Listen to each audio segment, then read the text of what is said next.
안녕하세요. 나그네 교회 교우 여러분, 그리고 이 동영상을 통해서 함께 성경을 한 장씩 읽어가는 여러분들 안녕하십니까? 오늘은 이사야 58장을 읽어갑니다. 이제 이사야서가 66장까지니까 어느덧 이제 마지막 단계 국면으로 들어옵니다. 57장에서 우리는 우상 숭배의 죄를 짓고 있는 이스라엘을 강하게 질타하신 하나님의 음성을 들었죠. 근데 58장에서는 하나님께서 이스라엘의 신앙에 표리부동한, 겉과 속이 다른 그런 위선적인 신앙을 크게 질책하십니다. 구체적으로 금식과 관련하여, 또 안식일을 지키는 일과 관련하여 저들을 책망하십니다. 1절을 볼까요? 크게 외치라, 목소리를 아끼지 말라. 네 목소리를 나팔같이 높여 내 백성에게 그들의 허물을, 야곱의 집에 그들의 죄를 알리라. 2절, 그들이 날마다 나를 찾아 나의 길 알기를 즐거워함이 마치 공의를 행하여 그의 하나님의 규례를 저버리지 아니하는 나라 같아서 의로운 판단을 내게 구하며 하나님과 가까이 하기를 즐거워하는도다. 이 말씀을 잘 보면 하나님의 길 알기를 즐거워하고 하나님의 의로운 판단을 구하며 하나님과 가까이 하기를 즐거워한단 말이죠. 그렇다면 그것이 어떻게 1절에서 말씀하신 것처럼 내 백성에게 그들의 허물을, 야곱의 집에 그들의 죄를 알리라 하시는 그런 말씀을 하실 수가 있을까요?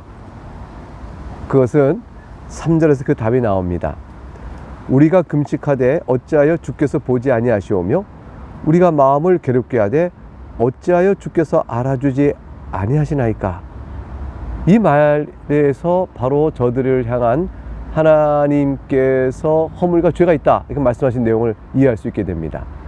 저들이 비록 2절에서 말하는 것처럼 날마다 주님을 찾고 주님의 길을 알기를 즐거워하고 공의를 행하며 하나님 나라의 규례를 버리지 않는 나라와 같이 보이지만, 마치 그런 것처럼 보이지만, 그리고 하나님께 의로운 판단을 구하고 그를 즐거워하는 나라처럼 보이지만 3절에 보니까 그러한 사람처럼 보이죠. 그래서 그들이 금식을 합니다.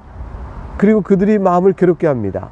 근데 그 모든 일을 하면서 저들이 하나님께 말하기를 어찌하여 우리를 보지 아니하며 알아주지 아니합니까? 이렇게 말한다는 거예요. 그렇게 말하는 그 마음의 심정은 곧 그들의 위선, 겉과 속이 다른 것이 바로 드러나는데, 금식하는 날에 3절 하반절, 보라 너희가 금식하는 날에 오락을 구하며 온갖 일을 시키는도다. 여기서 그들의 겉과 속이 다른 것이 드러납니다.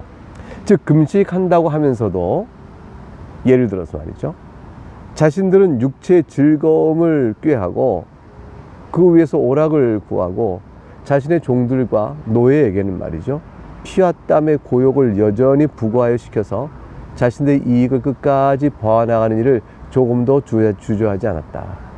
그러니 금식하는 외적인 종교 행위의 진정성이 완전히 의심될 만한 다른 그런 것을 보여주겠다는 것이죠. 4절에 또 다른 저들의 금식 행위를 통해서 우리가 믿을 수 없는, 겉으로 보이는 금식 행위를 통해서 저들이 신령한 자다라고 믿을 수 없는 그 까닭을 또 살펴보게 됩니다. 4절에 보라 너희가 금식하면서 논쟁하며 다투며 악한 주먹으로 치는도다. 어떻게 금식하면서 다투고 말싸움하고 또 악한 주먹으로 치는 데까지 나갈까요? 저들이 말로는 금식하지만 실제로 저들이 그 마음에 하나님의 금식의 참된 뜻을 받아 마음에 이루지 못하고 있기 때문입니다. 4절 하반절에 보니까 이렇게 얘기하시죠. 너희가 오늘 금식하는 것은 너희 목소리를 상달하게 하려는 것이 아니니라. 하나님께서 말씀하시기를 만일 정령코 금식하여 너희들의 심령을 하나님께 올려드리고자 했다면 너희들에게 그런 행동이 있을 수 없다고 말씀하시는 겁니다. 5절, 그러니 이것이 어찌 내가 기뻐하는 금식이 되겠으며 이것이 어찌 사람이 자기 마음을 괴롭게 하는 날이 되겠느냐. 그의 머리를 갈대같이 숙이고 굵은 배와 죄를 펴는 것이 어찌 금식이라 하겠으며 여호와께 연락될 날이라 하겠느냐. 위선과 가식이라는 것이죠. 그러면 하나님께 기뻐하신 금식은 어떤 것일까요?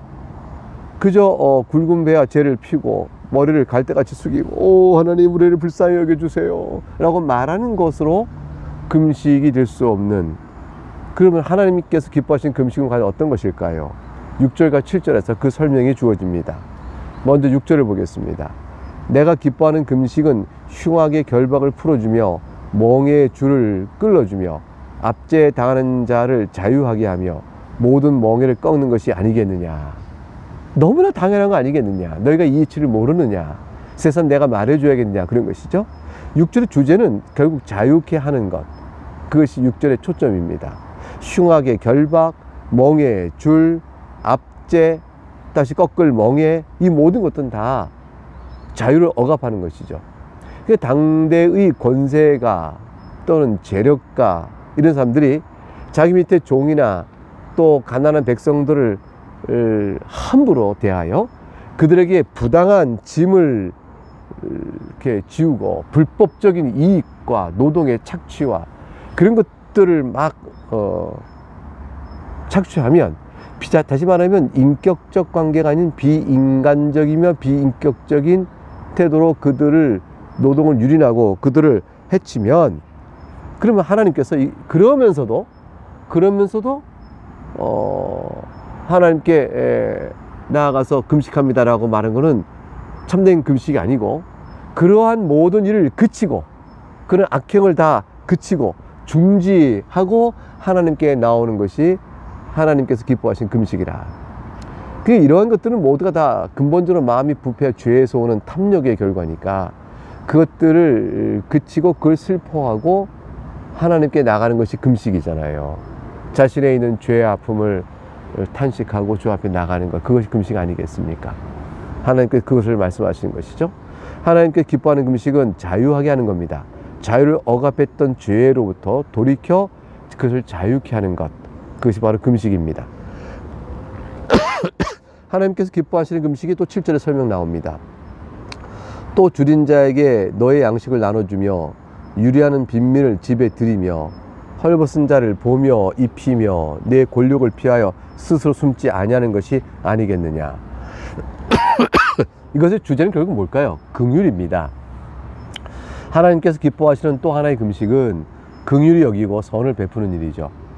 줄인 자, 유리하는 빈민, 헐벗은 자, 어려움을 겪고 있는 곤욕을 보고 도와줄 마음을 갖기는커녕 그것을 거절하거나 또는 도움을 주지 않으려고 숨는 일, 이 모든 일은 다 하나님께서 미워하시는 것입니다. 예수님께서도 마태복음 5장 42절에 내게 구하는 자에게 주며 내게 꾸고자 하는 자에게 거절하지 말라 하셨습니다. 이것은 구하고 꾸는 사람의 정당한 권리가 있다고 말씀하신 것이 아니고, 이러한 일들을 구하는 자의 어렵고 가련하고 불쌍한 자들을 외면하는 악함을 가져서는 안 된다는 말씀을 하시는 것이죠. 긍휼을 실천하는 것이 바로 참된 경건이고 이게 참된 금식이며 하나님 기뻐하는 것입니다. 이런 자들에게 하나님께서 복을 주시겠다는 말씀하세요. 그러니까 금식의 참된 뜻에 따라 경건을 행하는 것은 그 자체가 그 행하는 자의 큰 즐거움이요 복입니다. 너무 기쁘고 복이지만 하나님께서 말씀하시기를 이제 그들에게 이것을 그 기쁨에 더하여 하나님께서 특별한 관심을 가지시고 복을 내려주시겠다고 합니다. 이 복이 어떤 걸까요? 8절 그리하면 내 빛이 새벽같이 비칠 것이며 내 치유가 급속할 것이며 내 공의가 내 앞에 행하고 여호와의 영광이 내 뒤에 호위하리니. 내 빛, 무엇을 의미합니까? 긍휼을 행하는 선행이죠. 그 선행은 어둠을 밀어내듯이 아름답게 드러날 것이다 라는 또 말씀합니다. 새벽같이 비친다는 뜻이 그것이죠.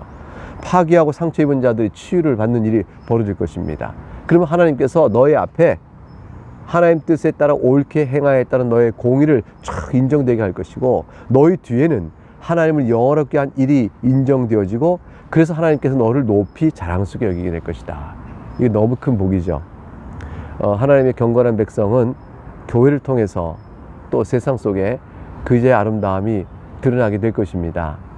하나님께서 인정하시게 되는 날이 오는 겁니다. 9절 네가 부를 때 나 여호와가 응답하겠고 하나님과의 특별한 관계가 약속되고 있습니다. 악인들에게는 네가 내게 부르짖고 기도해봐라, 내가 너의 말을 듣나 보라, 이렇게 말씀하셨는데, 이 참된 경건한 자들에게는 말씀하시기를 네가 부를 때 나 여호와가 응답하겠다 하셨습니다. 네가 부르짖을 때에 내가 여기 있다 하겠다 말씀하셨습니다. 만일 네가 너희 중에서 멍에와 손가락질과 허망한 말을 제하여 버리고, 하나님께서 멍에를 씌우는 일, 손가락질하는 일, 허망한 말 하는 일, 하나님 인정할 수 없는 자기 욕망에 따라 거짓과 악한 말을 하는 일, 다 허망한 말이죠. 그걸 다 없애버리고, 그러면 그런 자에게 하나님께서 어떻게 하세요? 부를 때 내가 응답하겠고 부르짖으면 내가 여기 있다, 이렇게 말씀하겠다고 하나님의 관계에 대한 확실한 견고를 약속해 주십니다. 10절, 줄인 자에게 내 심정이 동하며 괴로운 자의 심정을 만족하게 하면 내 빛이 흑암 중에서 떠올라 내 어둠이 낮과 같이 될 것이며, 만일 멍에와 손가락질과 험한 말 제하고 줄인 자를 향해서 긍휼의 마음이 막 일어나며 괴로워하는 자의 심령을 잘 이해하고 도와주면 하나님께서 그에게 복을 주실 것이라고 말씀합니다. 내 빛, 곧 너의 선행이 흑암, 곧 재앙이 있을지라도 드러날 것이며, 내 어둠, 곧 고난과 재앙이 있다 할지라도 그것이 낮과 같이 바뀌어 하나님이 인정하시는 복된 삶을 살게 될 것이라고 말씀합니다. 11절에 여호와가 너를 항상 인도하여 메마른 곳에서도 내 영혼을 만족하게 하며 내 뼈를 견고하게 하리니 너는 물된 동산 같겠고 물이 끊어지지 아니한 샘 같을 것이라. 얼마나 놀라운 복인지 모릅니다. 10절에 흑암도 낫이 될 것이라고 말씀하신 바처럼 긍휼을 행하는 경건한 자는 메마른 곳에 있어도 상황이 바뀝니다. 그 영혼이 기쁨을 누리며 만족하고 내 뼈가 견고하게 하리라 하셨으니 곧 삶의 기반이 튼튼해지고 흔들리거나 무너지지 않는 겁니다. 이 뼈라는 것은 삶의 기반이에요. 그리고 이어서 복 중의 복입니다. 어떤 복 중의 복을 뭘 약속하십니까? 물된 동산 같다고 말씀하세요. 얼마나 놀라운 말씀인지 몰라요. 물이 끊어지지 않고 계속 나오게 되는 것이죠. 마른 땅, 그곳에서 물된 동산이 계속 있게 되면 비옥한 옥토를 이루게 되어집니다. 성도의 심령 속에 성령께서 계시고 말씀을 듣고 역사하셔서 우리 안에 은혜의 강수가 넘쳐 흐르는 물된 동산 같은 은혜를 우리가 누리게 될 것이라 약속하셨어요. 예수 그리스도 믿는 모든 신자에게 주시는 큰 복이 아닐 수가 없죠.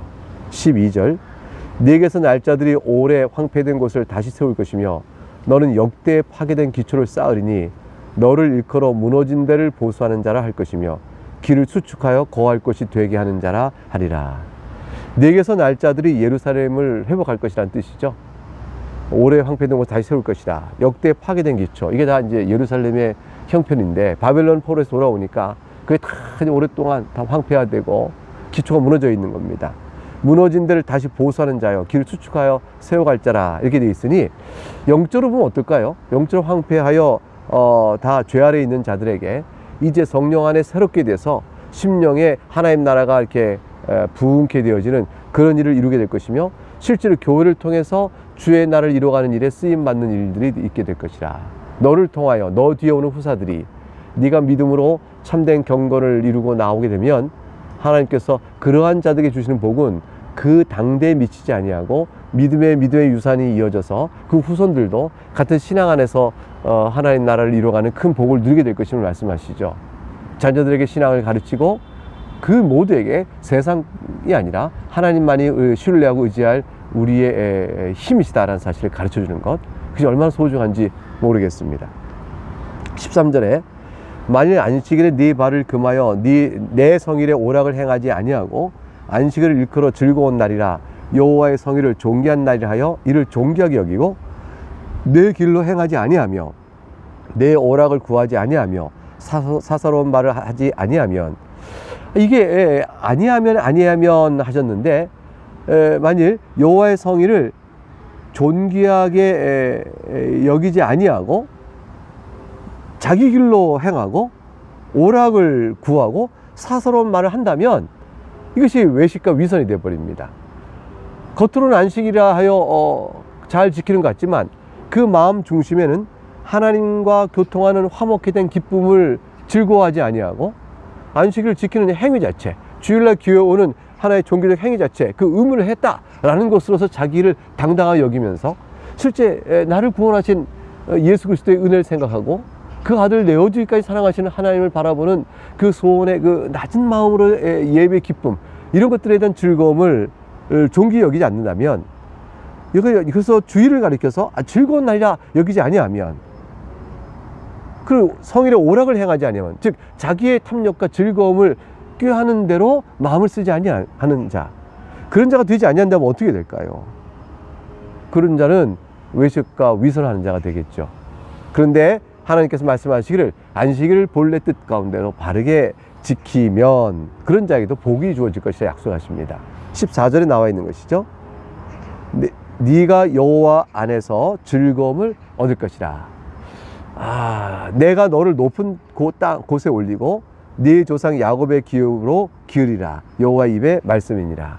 하나님께서 내 입에서 나온 말씀이라 하고 도장을 탁 찍어버렸으니 반드시 이루어질 약속인데, 세 가지를 약속 주고 계세요.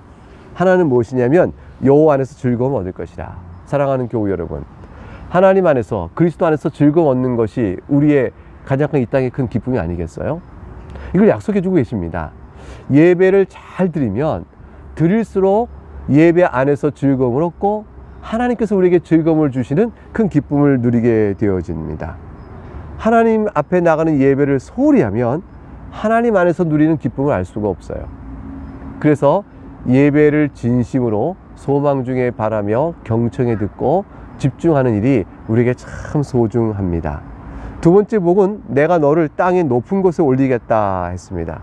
땅의 높은 곳에 올리는 것은 세상으로부터 존귀와 찬양을 받게 된다는 것이에요. 야, 이 얼마나 훌륭한 하나님의 백성이냐, 저자를 보라, 이렇게 그를 통하여 하나님께 영광을 돌리게 되어지는 일이 있게 되는 자죠. 그런 자들이 땅의 높은 곳에 세워짐을 당하는 겁니다. 세상에 돈 많고 권력 있고 지식 많고 부한자를 자도 다 네 앞에서 부끄러움을 얻게 될 것이다, 이런 말씀이 되어지겠죠. 세 번째로 네 조상 야곱의 기업으로 기르리라. 네 조상 야곱의 기업이 뭘까요? 하나님 나라죠. 하나님 나라 안에서 하늘의 양식을 먹고 하나님 나라의 백성으로 복을 누리며 살게 될 것이라. 이 세 가지 복을 주셨습니다. 안식일을 거룩히 지키는 자, 주일을 사모하고 주일에 하나님께 나와 예배하기를 즐거워하는 자, 그런 자는 주 안에서 즐거움을 얻고 세상으로부터 하나님을 영화롭게 하는 자로 세움을 받게 될 것이며, 하나님 나라 백성으로서 하나님 나라의 백성으로서의 영적인 복락을 누리며 살게 될 것이라. 이 세 가지 약속을 우리에게 주고 계신 것입니다. 하나님께서 우리를 주의 백성, 주의 나라의 백성으로 우리를 먹이시고 기르시겠다 말씀하는 내용이 주어졌습니다. 이 모든 말씀은 여호와의 입에서 나온 말씀이라고 되어 있죠. 반드시 이루어지고 되돌아가는 일이 없습니다. 취소되는 일이 없습니다. 우리가 이 말씀을 굳게 믿고 진실의 하나님을 예배하며 그런 자로서 주께서 약속하신 복을 충만히 누리는 우리 모두가 되기를 주의 이름으로 축복합니다. 네, 감사합니다.